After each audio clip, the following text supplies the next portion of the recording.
The morning had started like any other Tuesday. People rushed to work, children played in schoolyards, and the news droned on about political tensions and climate concerns. That normalcy shattered at precisely 9:17 a.m. when the first Torak ships broke through the cloud cover. They came without warning. Massive black vessels, smooth as obsidian and spanning kilometers across, positioned themselves above major cities worldwide. Seoul, New York, London, Cairo, Sydney, all found themselves under identical shadows. For 6 hours, the ships simply hovered, silent and motionless, while humanity below descended into various states of panic, wonder, and preparation. Colonel Kim Dae was enjoying his morning coffee when the emergency alarms blared throughout Seoul Command Center. At 52, he'd served in enough conflicts to know real trouble when he saw it. This was beyond anything in his experience. "Status report," he barked, entering the command floor where officers scrambled between stations. "Unknown vessels, sir. 17 confirmed worldwide. No communications, no aggression yet. They're just waiting," reported Lieutenant Bayek, her voice steady despite the circumstances. Kim studied the main screen showing the vessel above Seoul. "Any response to our hails?" "None, sir. All frequencies, all languages, nothing." That changed at 3:42 p.m. when every screen, phone, and communication device worldwide simultaneously broadcast the same message. A tall, gray-skinned figure appeared, humanoid but with distinctly alien features. Glossy black eyes without pupils, a lipless mouth and skin that seemed to shimmer slightly under their vessel's lights. "People of Earth," the creature spoke in perfect, unaccented English. "I am Admiral Kess of the Torak Dominion. We have studied your world for some time and determined your species requires guidance. Your biological and technological development is remarkably underdeveloped compared to galactic standards." The alien's mouth formed what might have been a smile, though the expression contained no warmth. "We will assume stewardship of your planet's resources and provide oversight for your continued evolution. Resistance would be unfortunate but ultimately inconsequential." In the United Nations emergency session hastily assembled hours later, Admiral Kess appeared in person, flanked by 4 silent guards. President Lee Jun of South Korea, serving as the current UN Secretary General, approached the alien with dignity despite the circumstances. "Admiral, we welcome peaceful exchange, but your announcement suggests intentions incompatible with our sovereignty," Lee said carefully. "Perhaps we could discuss mutually beneficial arrangements instead." Admiral Kess tilted his head slightly. "Your species misunderstands its position. This is not negotiation. We have already assessed your capabilities." With a casual gesture, the alien activated a small device on his wrist.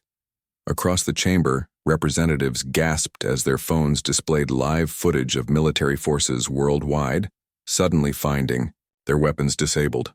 Fighter jets lost power mid-flight, requiring emergency landings. Tank engines stalled, missile silo doors jammed. "A simple electromagnetic disruption," Kess explained, as if discussing something trivial. "Your most advanced weaponry operates on principles we mastered thousands of years ago." Colonel Kim watched this broadcast from Seoul Command, knuckles white as he gripped the edge of the console. 27 years of military service, and for the first time, he felt completely helpless. "Sir," whispered Captain Ryu, "our special ordnance is still operational." Kim shook his head minutely. "Not yet. They needed more information." Over the next 48 hours, smaller Torak vessels deployed from the motherships, establishing bases at strategic locations worldwide, always near significant mineral deposits or energy sources. Their efficiency was terrifying. Where human mining operations would take months to establish, the aliens created fully functional extraction facilities within hours. 3 days after first contact, Admiral Kess addressed the world again. "Your leaders have agreed to cooperative terms," he announced, though no such agreement had actually occurred. "Designated human workers will report to resource collection centers. Those who contribute productively will enjoy improved living conditions under Torak supervision." In Seoul Command's underground levels, Colonel Kim met with his most trusted officers.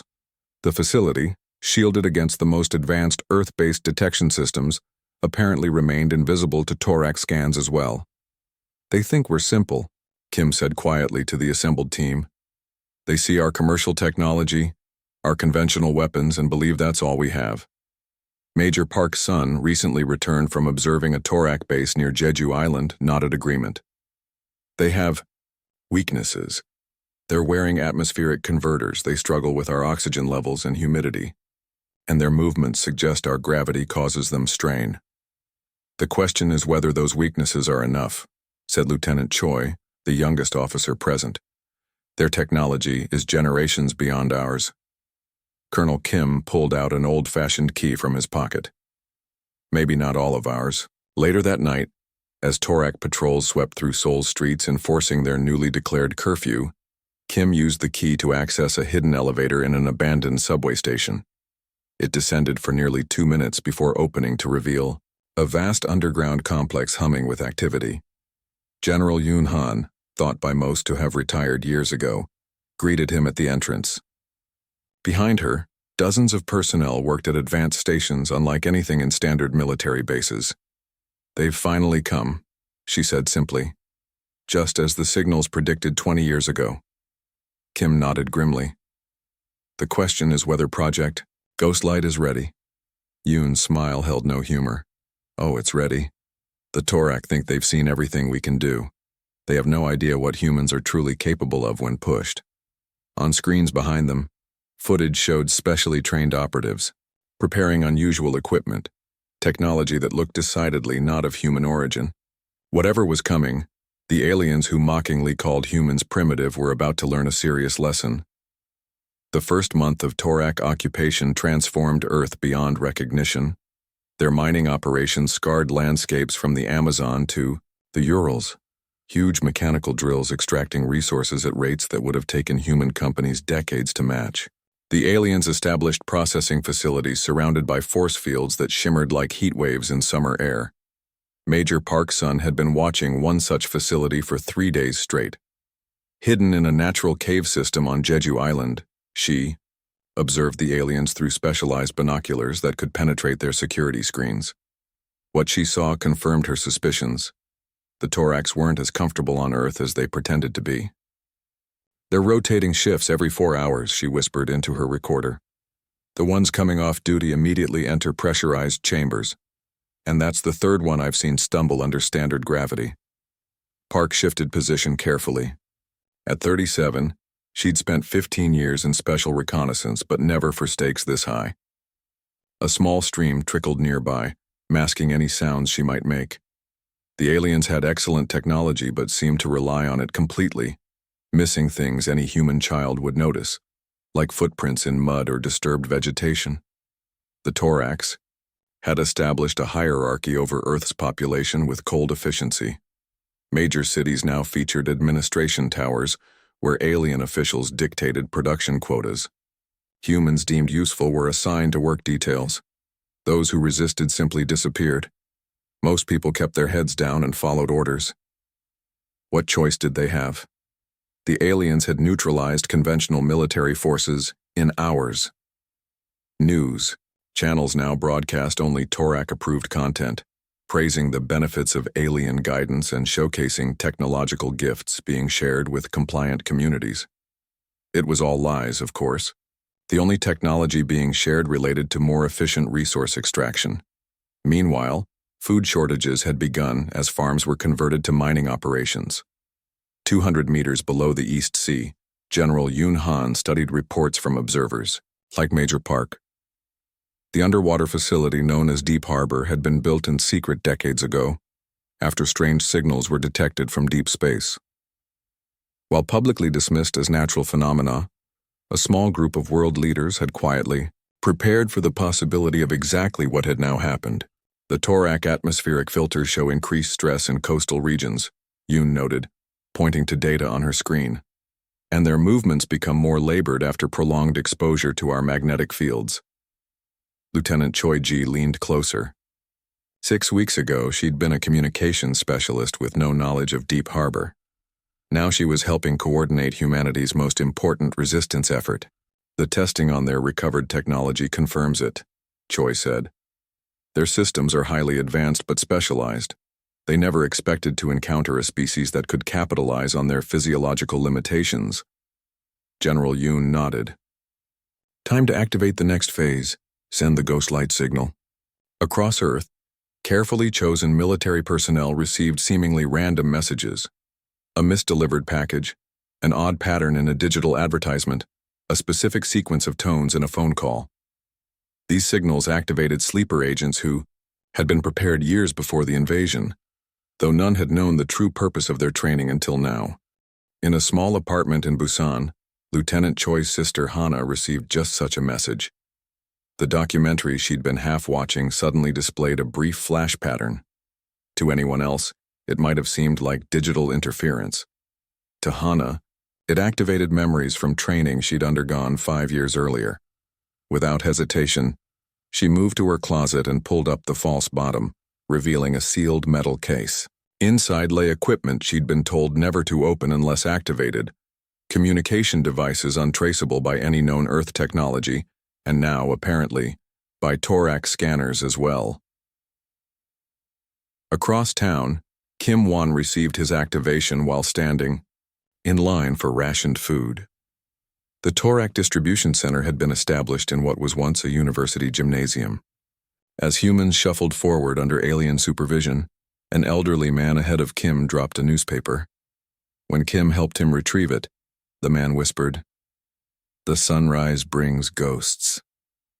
The phrase unlocked something in Kim's mind. Training he'd received during what he'd been told was an experimental military exercise. That night he slipped out past curfew, making his way to an abandoned warehouse. Inside, he found 3 others who had received similar activations. None knew exactly what Ghostlight was, only that they had skills that would now be put to use.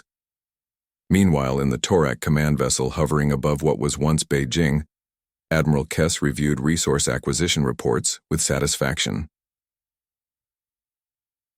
Mineral extraction exceeds projections by 17%, reported Second Commander Ven. The human labor forces are more efficient than anticipated when properly motivated. Their physical capabilities are their only noteworthy trait, Kess replied dismissively. Their emotional attachments make them easily controlled. Threaten their young or their mates, and they become remarkably cooperative. Ven hesitated. There have been anomalies in Sector 7. 3 monitoring stations went offline temporarily. When restored, no malfunction could be detected. Kess made a gesture of dismissal. Technical errors, their primitive electromagnetic systems cause occasional interference. Perhaps, Ven said carefully.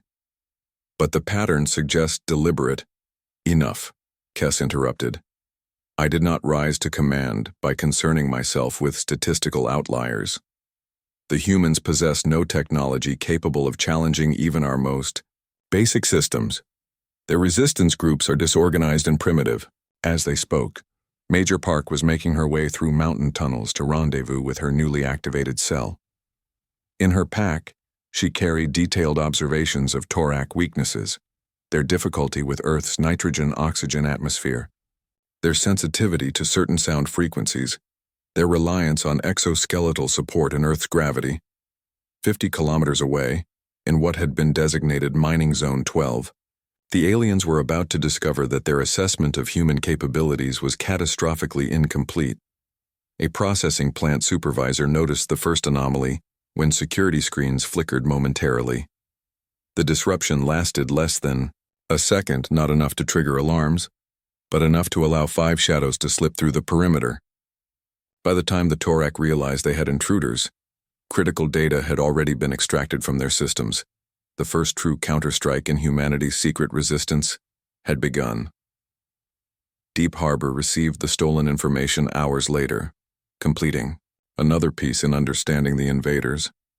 The thorax had no idea that Earth's apparent weakness concealed carefully prepared strength, or that Operation Ghostlight was now fully activated. Dr. Kang Hyun wiped sweat from his forehead as he made the final adjustments to his device. The underground laboratory beneath Gyeongju hummed with quiet tension. What had once been part of an ancient royal tomb complex was now humanity's most advanced research facility, shielded from thorax detection by a combination of natural stone specialized materials and technology that even most humans didn't know existed before the invasion. Testing sequence complete, announced his assistant Jin. Frequencies stable across all bandwidths. Kang nodded, allowing himself a small moment of satisfaction. 2 months of non-stop work had finally produced results.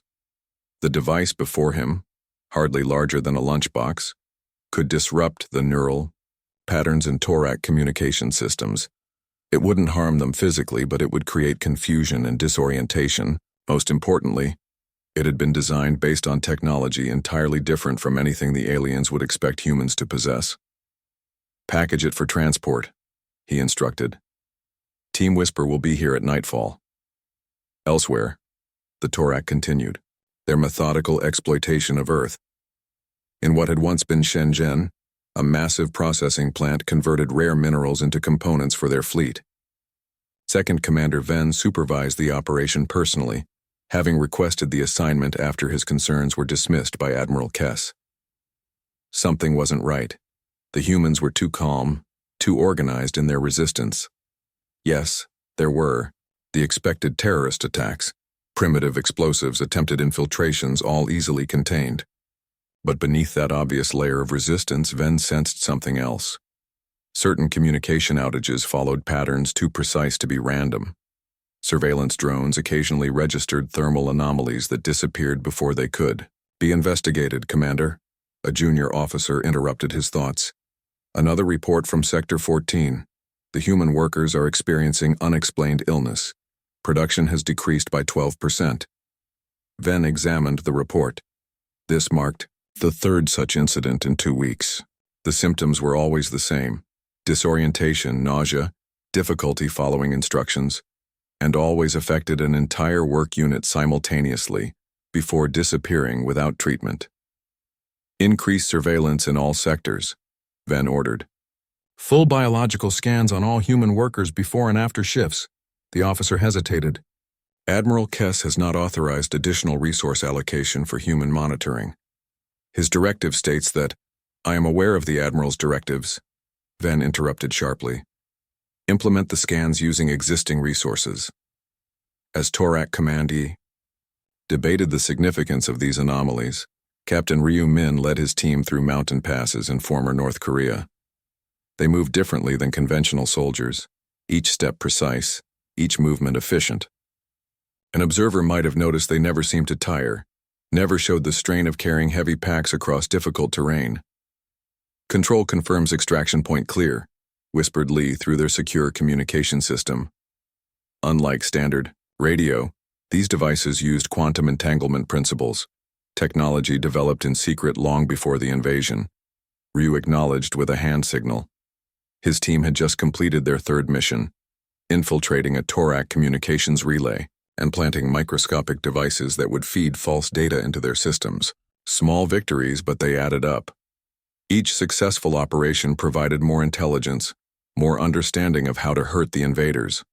More importantly, the thorax remained unaware of their most significant vulnerability. They had completely misunderstood human physiology and potential. In their arrogance, the aliens had classified humans as physically inferior based on obvious metrics: muscle density, sensory capability, lifespan. What they failed to appreciate was human adaptability, endurance, and neuroplasticity. While individual thorax might be stronger or faster, humans could push themselves far beyond their normal limits, adapt to almost any environment, and most importantly, think in ways the more specialized alien minds couldn't predict. This adaptability had been enhanced in select individuals through Project Ghost Light. Years before the invasion, when mysterious signals suggested Earth might face an extraterrestrial threat, a small international coalition had begun preparing. Volunteers underwent experimental procedures that pushed human capabilities to their evolutionary limits, not creating super soldiers of fiction, but optimizing what humans could naturally become. Captain Ryu and his team were products of this program.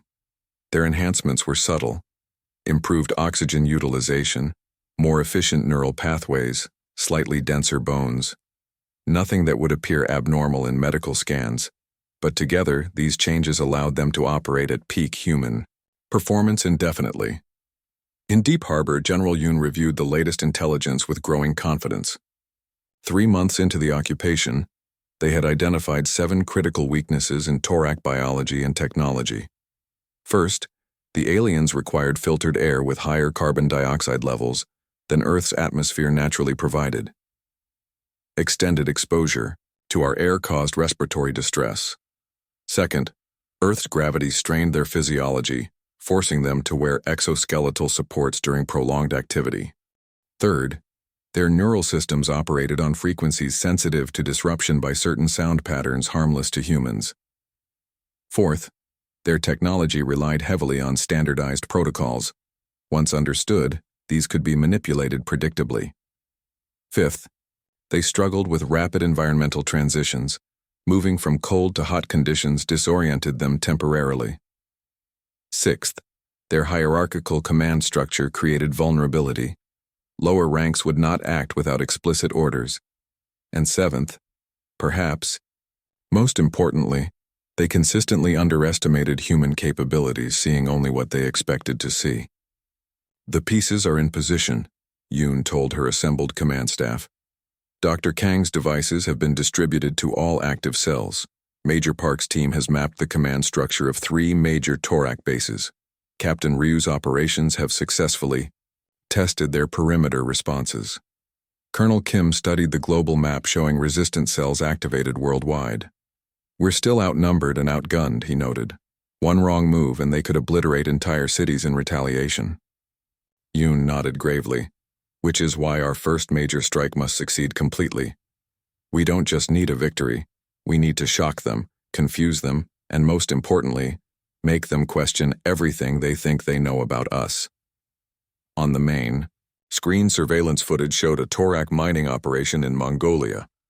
The facility would be the target of humanity's first coordinated counterattack, not because it was particularly important, but because its remote location and specific atmospheric conditions would maximize every advantage they'd identified. In orbit above Earth, Admiral Kess received Second Commander Ven's latest report, with growing irritation. These continued concerns about anomalous human behavior were becoming tiresome. Yes, resistance was slightly more organized than predicted, but nothing that threatened their overall operation. Your attention to detail is noted, Commander, Kess said dismissively. But these incidents remain statistically insignificant. The human species simply lacks the capacity to truly challenge us. How wrong he was. As darkness fell over Mongolia, 20 enhanced humans approached the perimeter of the mining facility. The Torak were about to discover that humanity's apparent weakness had concealed its greatest strength all along. The Mongolian night wrapped around Major Park like a protective cloak. She lay motionless on a rocky outcrop, binoculars trained on the Torak mining facility sprawled across the valley below. The facility's lights cast an eerie blue glow against the surrounding mountains. Through her enhanced vision, she could make out the aliens' movements, the slight hesitation in their steps revealing their struggle with Earth's gravity, the regular rotation into pressurized chambers confirming their atmospheric sensitivity. Eagle position secured, she whispered into her communication device. Counting 16 perimeter guards, automated sensors at 50-meter intervals, environmental conditions optimal. The plan had been months in preparation. The Mongolian plateau offered perfect conditions. Thin air at high altitude that would strain Torak breathing systems, extreme temperature drops at night that would stress their thermal regulation, and magnetic anomalies in the surrounding mountains that would subtly interfere with their detection equipment. All teams report ready, came Colonel Kim's voice from the temporary command post 5 kilometers away. Operation Thunderclap commences in 3, 2, 1. The first part of the attack was completely silent. Hidden teams activated Dr. Kang's devices simultaneously at 8 points surrounding the facility. The devices emitted no sound or light detectable by human senses, but to the Torak, the effect was immediate. Inside the facility, aliens suddenly clutched at their communication devices, disoriented by neural interference patterns specifically designed to disrupt their nervous systems. Park watched through her binoculars as confusion spread. Perimeter guards tapped frantically at their wrist panels trying to restore communications. The facility's exterior lights flickered as secondary systems were affected. Phase 1, successful, she reported. Moving to Phase 2. 20 enhanced. Humans moved like shadows across the terrain. They wore no powered armor or bulky equipment. Their advantage wasn't technological, but biological. Years of specialized training and subtle enhancements had elevated their natural abilities to peak human potential. They could move silently, control their body temperature, and operate in conditions that would exhaust normal soldiers within hours. Park led her team toward the eastern perimeter. Their suits, made from adaptive materials developed in secret before the invasion, disrupted thermal signatures and absorbed light. To thorax sensors, they appeared as nothing more than background noise, if they registered at all. The first alien Park encountered was still struggling with its equipment when she placed the small disc against its exoskeleton. The device delivered a precisely calibrated electromagnetic pulse that overloaded the suit's systems. The thorax collapsed, its support systems disabled. "Remember, non-lethal takedowns only," Park reminded her team. "We need prisoners for the next phase." Across the facility, similar scenes unfolded with synchronized precision. Captain Ryu's team breached the western perimeter, using climbing equipment to scale walls that the thorax had deemed too sheer for humans to navigate. Lieutenant Choi's specialists infiltrated the communications hub, planting devices that would feed false data throughout the thorax network. Inside the main processing center, the alien commander frantically tried to restore order. "Sector 6, report. Sector 3, confirm status." His demands met only static or confused responses. A junior officer rushed in. "Commander, perimeter systems are failing sequentially. Patterns suggest coordinated attack, but sensors detect no approach vehicles or weapon signatures." "Impossible," the commander hissed. "Human resistance lacks this capability. Activate secondary defense grid." "Already attempted, sir." Grid responds but reports no targets. Outside, Park's team had secured the eastern quadrant when she gave the signal for Phase 3. From hidden positions in the mountains, specially modified sonic projectors activated.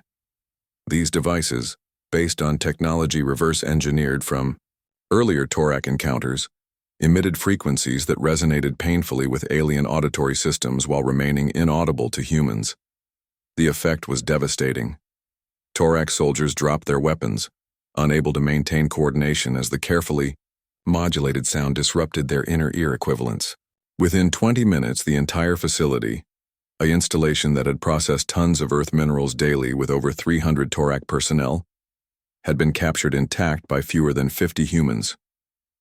Park strode through the main control room, now secured by her team. "Casualties?" "3 wounded on our side. Nothing serious," reported her second-in-command. "Approximately 40 thorax requiring medical attention. The rest are contained and stable." "Begin data extraction immediately," she ordered. "We have 30 minutes before their missed communications trigger wider alerts." As the operation concluded, similar coordinated strikes occurred at thorax facilities in the Andes, the Australian outback, and the Sahara, all locations chosen for environmental conditions that would maximize human advantages and alien weaknesses. By dawn, 4 major processing centers had fallen, with minimal casualties on either side. The real victory, however, wasn't the captured facilities, but the intelligence gathered. Each location yielded critical data on thorax operations, communications protocols, and most significantly, the location of their orbital weapon platform, a massive installation capable of targeting any point on Earth's surface. At Deep Harbor, General Yoon reviewed the incoming reports with carefully measured satisfaction. Phase 1 objectives achieved. All teams report successful extraction with captured data packages. Colonel Kim studied the tactical display. "The thorax will adjust quickly. They'll increase security at remaining facilities, possibly with extreme measures against human populations." "That's anticipated," Yoon replied. "The purpose wasn't just to capture these facilities, but to force them to reveal their response patterns." She pointed to incoming data streams. Look at their communication traffic. Every adjustment, every new protocol they implement, gives us more insight into their command structure. Across the room, Dr. Kang analyzed captured Torak equipment. Their technology confirms our theories. They've optimized for specific environments and threats. They never developed the adaptability that human evolution demanded of us. The most valuable intelligence came from the captured communication systems. For the first time, humans gained access to the Torak Fleet Coordination Network. They discovered the location of the aliens' main command vessel, and more importantly, learned that Admiral Kess had ordered deployment of their planet destroyer, Weapon, a massive orbital platform that could deliver devastating energy strikes to any location on Earth. They're accelerating the timeline, Yoon observed grimly. Our attacks have pushed them to escalate beyond their original occupation plan. Then we accelerate too, Kim replied. How soon can Dr. Kang's team prepare for orbital insertion? Before Yoon could answer, alerts flashed across the command screens. Torak vessels were launching from bases worldwide, converging on the Mongolian facility that Major Park had just captured. In orbit, Admiral Kess reviewed Second Commander Ven's urgent report with cold fury. These attacks cannot be the work of standard humans, Ven insisted. Our initial assessment of their capabilities must have been flawed. Or they have received outside assistance, Kess countered. No matter. Deploy the cleanser weapon. If they resist occupation, they have chosen extinction. What the Admiral couldn't know was that his command had been intercepted by systems he believed impossible for humans to develop. As his order traveled through Torak networks, it was already being analyzed in Deep Harbor. The final phase of humanity's counter-strategy was about to begin, months ahead of schedule. Major Park received the encrypted message as her team evacuated the Mongolian facility. The contents made her breath catch. Operation Starfall authorized, primary team activate deployment in 12 hours. The most dangerous mission yet was now in motion. A direct assault on the Torak's orbital weapon platform. The shuttle vibrated violently as it pushed through the upper atmosphere. Dr. Kang gripped his harness, knuckles white, trying to focus on anything except the fact that he was leaving Earth for the first time in his life. Around him, 5 specially trained operatives checked their equipment with practiced calm. They had trained for this mission for years without knowing its true purpose. Atmospheric boundary in 30 seconds, announced the pilot lieutenant, Hana.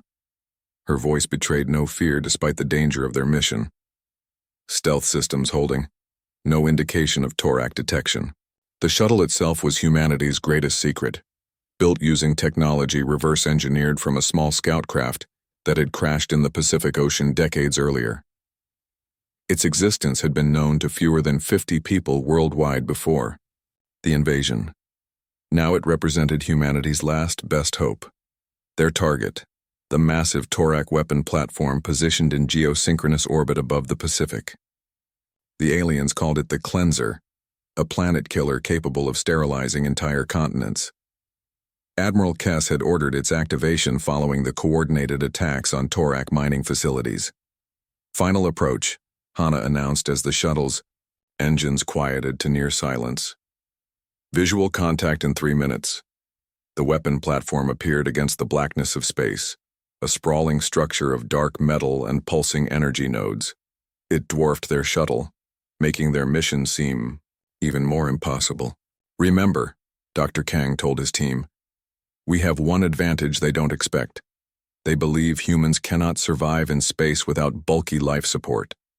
Our enhanced suits give us mobility they won't anticipate. These weren't ordinary spacesuits.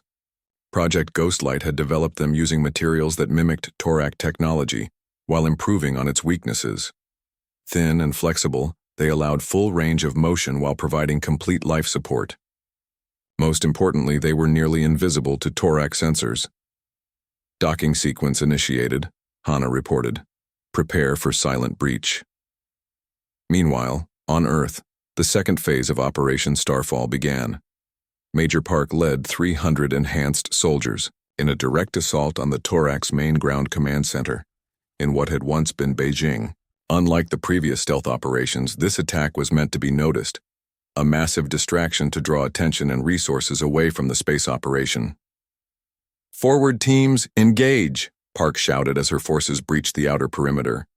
Unlike conventional human armies, these soldiers moved with uncanny coordination. Each person seemed to anticipate the other's movements perfectly, flowing across the battlefield like water around stones. The Torak responded with overwhelming force. Defense towers activated, firing energy pulses that scorched the earth. Armored. Units deployed from hangars, their weapons designed to devastate human formations. But Park's soldiers weren't fighting like humans were expected to fight. They scattered into small units, exploiting gaps in Torak defensive patterns that the aliens didn't even realize existed. They used sound disruptors that left the aliens disoriented while having no effect on humans. Most importantly, they targeted environmental systems rather than the Torak themselves, increasing temperature and humidity to levels that stressed alien physiology. Southern Quadrant secured, reported Captain Ryu through the tactical network. Enemy forces retreating to inner compounds. They're sealing pressure chambers. Park nodded grimly. Push forward. Keep them reacting. We need to hold their attention for another 2 hours. In orbit, Dr. Kang's team had successfully attached their shuttle to a maintenance port on the weapon platform. The hatch opened silently as they slipped inside. The interior was bathed in reddish light that pulsed in patterns uncomfortable to human eyes. Life support active but minimal, whispered Jung, the team's technical specialist. They don't maintain Earth-normal atmosphere in unpopulated sections. Kang consulted the schematics they'd extracted from captured Torak databases. Control center is 3 levels up. We need to place the disruption device within 50 meters of their main computer. Core. They moved through the station's corridors like ghosts. Twice they froze as Torak maintenance crews passed nearby, but their enhanced suits bent light around them, just enough to avoid detection in the dim lighting. The real challenge came when they reached the central hub. Here, dozens of Torak technicians worked at control stations, preparing the weapon for planetary bombardment. A massive view screen showed Earth below with targeting coordinates focusing on human population centers. We'll never get through undetected, Jung whispered. Dr. Kang removed a small sphere from his pack. We don't need to. This is what we prepared for. The device was his masterwork, a neural disruptor tuned specifically to Torak brain patterns. It wouldn't harm them permanently, but would cause temporary disorientation and memory gaps. He activated it with a subtle twist and rolled it carefully into the control room. Within seconds, the Torak began to stumble. Some clutched their heads, while others stared blankly at their stations. Taking advantage of the confusion, Kang's team moved swiftly through the room. Jung connected their interface device to the main computer while the others secured the entrances. Download initiated, Jung reported. Accessing weapon controls. On the main view screen, the targeting coordinates began to shift. Instead of Earth's cities, the crosshairs now centered on empty points in space, rendering the weapon harmless without alerting the Torak fleet that anything was wrong. Phase 1 complete, Kang said. Now for Phase 2. While Jung continued working, Kang removed the real payload from his pack, a quantum communication device linked directly to Deep Harbor. When activated, it would broadcast on all Torak frequencies, simultaneously bypassing their security protocols. At that moment, Admiral Kess was racing toward the weapon platform aboard his command shuttle. Reports of the ground attack had been concerning enough, but now communications with the cleanser weapon had become erratic. Status report, he demanded as his shuttle docked with the platform. Unknown interference, Admiral, responded his aide. The weapon remains operational, but targeting systems are behaving abnormally. Kess stormed onto the command deck to find his crew recovering from some kind of attack. What happened here? He demanded. Before anyone could answer, every screen on the platform suddenly displayed the same image. General Yoon Han of Earth's Secret Defense Force, standing calmly in Deep Harbor's command center. Admiral Kess, she said, her voice clear through the Torak communication system. Your forces have been systematically outmaneuvered. Your ground bases are under our control. Your weapon platform has been neutralized. And most importantly, we now have access to your fleet command codes. Impossible, Kess snarled. Human technology cannot— Your mistake, Yoon interrupted, was assuming all human technology was visible to you. We have been preparing for contact with advanced species for decades. What you saw as primitive weakness was deliberate misdirection. On Earth, Major Park's forces had secured the Beijing Command Center. Similar victories were being reported. Worldwide, as enhanced human units targeted key Torak installations with precision strikes, the aliens, so confident in their superiority, had never developed contingency plans for this level of resistance. Back on the platform, Admiral Kess found himself surrounded by Dr. Kang's team, their enhanced suits finally visible now that stealth was no longer necessary. You have a choice, Kang told him calmly. Withdraw your forces peacefully, or we will use your own command codes to disable your fleet. Either way, the occupation of Earth ends today. This is not possible, Kess insisted, though uncertainty had crept into his voice. Humans are a primitive species. Your bodies are weak, your technology basic. Our bodies evolved on a challenging world that forced us to adapt continuously, Kang replied. As for our technology, what you saw was only what we allowed you to see. Within 24 hours, Torak ships began leaving Earth's orbit. The invasion that was supposed to be a simple resource extraction had become too costly to maintain. Admiral Kess, now a prisoner, watched in disbelief as human operators used captured Torak communication arrays to broadcast a message to the Dominion homeworld. Earth is not the primitive planet you believed, General Yoon's message stated. We have studied your species as carefully as you studied ours. We did not seek this conflict, but we are prepared to extend it beyond our world if necessary. The choice between peaceful coexistence or continued hostility is yours. As the last Torak ships disappeared into the darkness of space, humanity faced a new reality. They were no longer alone in the universe, and more importantly, they were no longer underestimated. The secret forces that had turned the tide would now lead Earth into a new era as an emerging interstellar power. Major Park stood on a hillside watching the sunset, one of the first peaceful moments she'd experienced in months. Do you think they'll be back? She asked Colonel Kim, who stood beside her. Kim gazed upward at the darkening sky. Eventually, but next time, they won't come as conquerors. They'll come as equals, and that makes all the difference.